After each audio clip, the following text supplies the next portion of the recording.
আমাদের এখানে কিতাব বিভাগ যেটা, এটা চতুর্থ শ্রেণী থেকে উপর দিকে আমরা শুরু করছি, চতুর্থ, পঞ্চম, ষষ্ঠ। এখন প্রাথমিকভাবে আমরা এই তিনটা ক্লাস রাখছি। যদি এরপরেও যদি কেউ যদি আরো উপরের দিকে আসে, আমরা ধারাবাহিকভাবে করবো, সমস্যা নেই। এরপরে একটা বিষয় আছে শর্ট কোর্স। শর্ট কোর্সের সিস্টেমটা হচ্ছে যে আপনার দেখা যায় যে অনেকে স্কুল কলেজে পড়ে, পরবর্তীতে মন চাইলে দিনে কিছু শিক্ষা অর্জন করবে, কিন্তু লাগাতার 7-8 বছর তার দ্বারা পড়া সম্ভব না, বয়স হয়ে গেছে, আগে স্কুল কলেজে ছিল, তাদের জন্য শর্ট কোর্সের ব্যবস্থা আছে। শর্ট কোর্সে তাদের জন্য 2-3 বছরে তাদেরকে একটা ধারণা দেওয়া হয়, পুরাটা অর্জন করা তো সম্ভব না, মোটামুটি দিনের একটা ধারণা দেওয়া হয়। এরপরে একটা আছে মুতাফাররিকা। মুতাফাররিকা যেটা যে সমস্ত হাফেজা মেয়েরা আছে, বিভিন্ন জায়গায় হেফজ শেষ করছে, তাদের জন্য মুতাফাররিকা, ওইটাও শর্ট কোর্সের সিস্টেম, ওইভাবে পড়ানো। এরপর আরেকটা আমাদের বিভাগ আছে বয়স্ক মহিলাদের কোরআন শিক্ষা। দেখা যায় অধিকাংশ আমাদের মা বোনরা কোরআন তেলাওয়াত করতে পারে না, আর আগে একটা সময় ছিল মা বোনরা শুদ্ধভাবে কোরআন তেলাওয়াত করবে, এটার ব্যবস্থাপনাও ছিল না, যে যার মতো করে কোরআন তেলাওয়াত শিখছে। এখন বর্তমানে যে শুদ্ধ তেলাওয়াত আমরা আল্লাহর রহমতে করি বা আমাদের ছাত্ররা করেন, বিভিন্ন মাদ্রাসা করেন, এটা আগেকার অনেক মুরব্বীও জানে না, মা বোনরাও জানে না, কারণ ওই পদ্ধতিতে পড়ানো হয় না, যারা যেমন মুক্ত হয়ে পড়ছে। কিন্তু এই জন্য আমাদের একটা বিভাগ আছে বয়স্ক মহিলাদের কোরআন শিক্ষা। তাদেরকে আমরা এখানে মহিলাদের মাধ্যমে হোক, মহিলাদের মাধ্যমে আমরা তাদেরকে একেবারে শুদ্ধ কোরআন শিক্ষা দেওয়ার চেষ্টা করব। এই জন্য আশপাশের মা বোন যারা আছে, আমরা তারা আসলে কিভাবে হবে ওইটা পরবর্তীতে ইনশাআল্লাহ জানানো হবে। আর একটা বিভাগ হচ্ছে নাজারা বিভাগ। যদি কেউ 3য় শ্রেণী থেকে পড়ি, সে যদি বলে যে আমি হাফেজা হব, তার মা বাবা চিন্তা ফিকির হচ্ছে হাফেজা হবে। যেমন হাফেজ হওয়ার সুসংবাদ কেমন, হাদিসের মাঝেও আছে, কোরআনের মাঝেও আছে। কাল কিয়ামতে একজন হাফেজকে 6666 টাকা একটা ভবন দেওয়া হবে।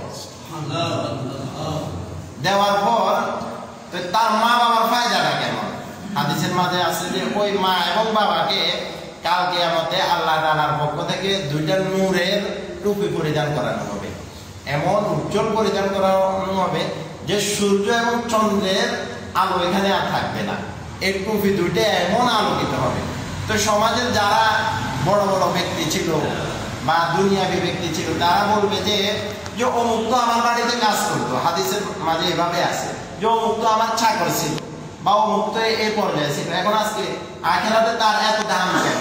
তখন বলা হবে যে তার একটা হাফেজ ছেলে ছিল, তাকে হাফেজ বানাইছে, আজকে এই জন্য আখিরাতে তার এই পরিমাণ দাম। এই জন্য আমরা চেষ্টা করবো যাদের ছেলে মেয়েরা আল্লাহর রহমতে হাফেজ, আলেম, মুফতি, মুহাদ্দিস হয়েছে, এদের কপাল অনেক ভালো। আর আমরা যারা পারিনি, যদি সম্ভব হয় ছেলে মেয়েকে এগুলা শিক্ষা দেওয়ার চেষ্টা করবো। যদি ছেলে মেয়েও এখন এমন অবস্থান নাই, তাহলে আমরা আত্মীয় স্বজন যারা আছে, নাতি নতিন বা আত্মীয় স্বজন যারা আছে, আমরা সর্বাত্মক চেষ্টা করবো তাদেরকে এই শিক্ষাগুলা দেওয়া। তাহলে আমাদের বিভাগগুলোর কথা একটু বললাম, আলোচনা করলাম। এরপর বিষয়টা হচ্ছে আমরা এখন আমাদের ভর্তির কার্যক্রম চলতেছে 1 তারিখ থেকে। এই জন্য বলছে যে যদি মাদ্রাসার কোনো কিছুর প্রয়োজন হয়, জরুরত হয়, তাহলে দোয়ার মাধ্যমে শুরু করে, আল্লাহ তাআলা সবকিছু ব্যবস্থা করে দিবেন। এই জন্য আমরা সর্বপ্রথম এলাকার মুরব্বীদেরকে দিয়ে শুরু করেছি। আপনাদের কাছে আমি একটা জিনিস বেশি চাই, সেটা হচ্ছে যে যখন আপনারা হাত তুলবেন, আপনাদের মাদ্রাসা মনে করে দোয়া করবেন যে আল্লাহ যেন সব কিছু ব্যবস্থা করে দেয়। দেখা যায় যে অনেক কিছু প্রয়োজন, যেমন আমি প্রাথমিকভাবে একটা যেটা করছি, দেখা যায় 13টা পাখার প্রয়োজন, এটা কথা, 13টা পাখার প্রয়োজন। এরপর শীত চলে আসতেছে, নিচে বসার জন্য কার্পেটের প্রয়োজন। এরপরে আপনার কিতাবাদি কোরআন শরীফ রাখার জন্য 2টা শোকেজের প্রয়োজন। এরপরে যেমন পোস্টারিং এর কাজে একটা হিসাব করেছি যে ভাই 50,000 টাকার মতো খরচ হবে, সামান্য কিছু আনছি, এগুলা প্রায় 20,000 টাকা খরচ হয়েছে, আর অনেক কিছু বাকি আছে। এরপরে এলানের ব্যাপার স্যাপার আছে, সব মিলিয়ে অনেক টাকা খরচ। আমাদের হয়তো সবার দ্বারা তো সবকিছু করা সম্ভব না। এই জন্য আপনারা খাস করে দোয়া করবেন আল্লাহ যেন সবকিছু ব্যবস্থা করে দেয়। কারণ দোয়া করলে আমার এতটুকু বিশ্বাস আছে, যেমন আমি 5 লক্ষ টাকার মতো মাদ্রাসার জন্য একটা বাজেট করছি, তো আল্লাহর রহমতে আমার কাছে কোনো ব্যক্তিগত জমা কোনো টাকা নেই, টাকা থাকবে ওপর থেকে। মাদ্রাসায় খেদমত করছি, সেখানে পাইছি 12-15,000 টাকা। তো এগুলাকে আমি চলবো না, বাচ্চা চলবো না, মা বাপ চলবো, একটা কথা। তো এগুলো তো এটাই শেষ। তো ব্যক্তিগতভাবে কোনো টাকা টুকা জমা নেই। আর আরব বুড়ি দেখেন যে কোনো সময় আমার কাছে টাকা চায় না, মানে আম্মু কোনো সময় চাইলে আব্বু বলে যে উনি হাইবো করবে। তো এই জন্য আমাদের টাকা টুকু তেমন জমা জমা নাই, বাড়িঘর যা আছে সব আব্বার করিয়া, জায়গা জমি যা আছে সব আব্বার, আমরা কিছু নেই। তো এখানে বড় আকারে একটা হাত দিয়েছি, আব্বা সবসময় টেনশন দিয়ে এত টাকা পয়সা কই পাবো, কথা আন্দোলনের আসছে হেরো পেরেশানি দিয়ে এত টাকা পয়সা কই পেবি। তো তারপরে আল্লাহর উপর যেহেতু দাওয়াত করে নিয়েছি, আল্লাহ অবশ্যই ব্যবস্থা করে দেবেন, এটা আমার একদিন আছে, বিশ্বাস আছে। তো এর মাঝে আল্লাহর মধ্যে অনেক কিছু আল্লাহর মধ্যে ব্যবস্থা হয়ে গেছে। আল্লাহর বান্দা যারা আছে, যাদের সাথে ভালো সম্পর্ক আছে, এদেরকে আমি কারো কাছে কিছু চাইতে পারি না, এটা একটা আমার বদ অভ্যাস। কারো কাছে কিছু চাইতে পারি না, জানাইতে পারি যে এটা মাদ্রাসার প্রয়োজন, যেমন 1-150 কোরআন শরীফের প্রয়োজন, এখন প্রাথমিকভাবে প্রায় 150 কোরআন শরীফের প্রয়োজন, 12টা পাখার প্রয়োজন, নিচে কার্পেটের প্রয়োজন, 2টা শোকেজের প্রয়োজন। আলহামদুলিল্লাহ পাখাও দেখা যাচ্ছে যে 4-5টা ব্যবস্থা হয়ে গেছে।